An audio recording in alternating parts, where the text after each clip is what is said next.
Talking grain contracting here on RealAgriculture.com. We're joined by Cheryl Mayer. She is the director. Let you give your title. You're with the Canadian Canola Growers Association. Right. Director of Policy Development. Director of Policy Development. And so as of August 1st, 2014, with the passage of Bill C-30, the federal government gave farmers a mechanism to collect essentially storage payments from grain companies if grain isn't delivered during the contracted dates. Can you explain how this works? Because obviously farmers are coming across this for the first time now. Yeah, you're absolutely correct. In Bill C-30, there is a provision in there that requires licensees of the Canadian Grain Commission, so that includes grain elevators as well as crush plants. So they must now include in their grain contracts that have a defined delivery period, which is essentially all of them. They have to contain some kind of penalty provision for grain that is not accepted within the delivery period. So that is new as of August 1st. Any contracts signed as of August 1st, 2014 must contain that provision. And what form can that clause take? It's left wide open in the legislation, and I think that was on purpose by the government to allow for commercial flexibility.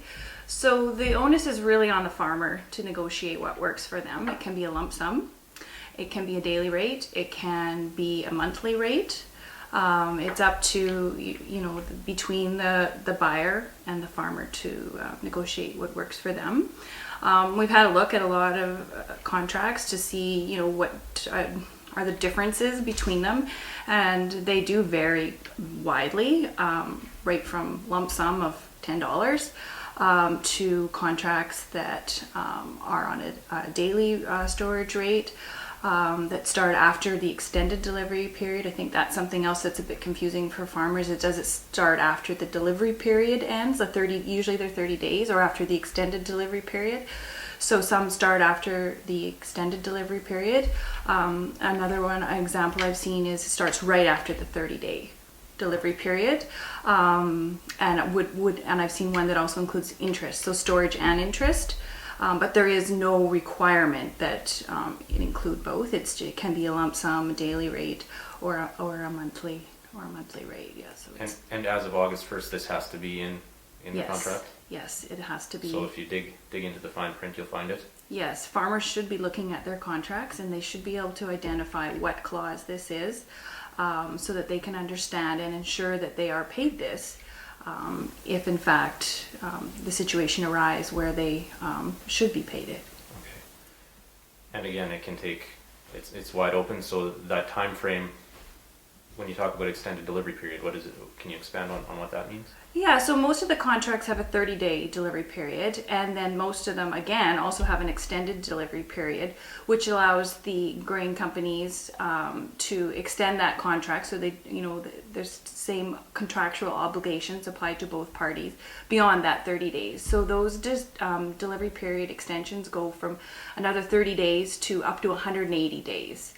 Now the provision that was in Bill C-30, so the requirement or the way that the Grain Commission is interpreting that requirement is that the provision does not have to kick in until after the extended delivery period.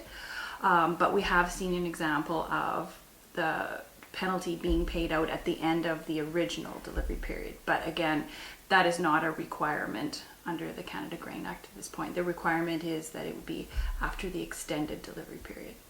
And the form that this takes, the farmer couldn't actually negotiate what it looks like with the grain company?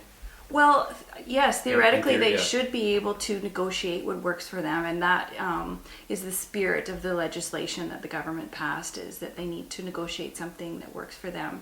So I've heard some farmers in talking about what might be in terms of what works for them in the fall if you don't have room to store grain.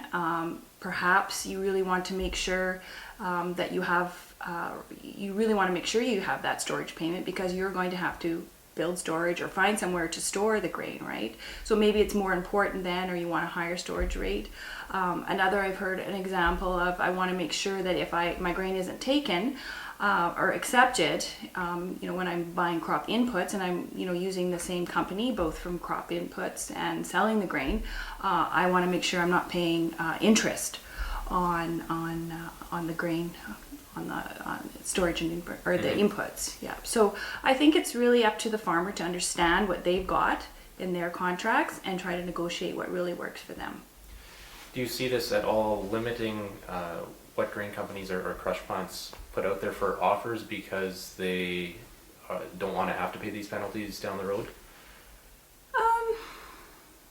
Yeah, I think it's up to, it'll vary by grain buyer, right? And I think that it's very fair for farmers to have this penalty, right? When you think about any other business in the world, there's penalties, right? If someone doesn't come through on their contractual obligations. So I think this is just the reality of the business world, is having some kind of penalty within these contracts. It's not that bids will be taken off the board though, because grain companies aren't, I guess it depends on the transportation situation.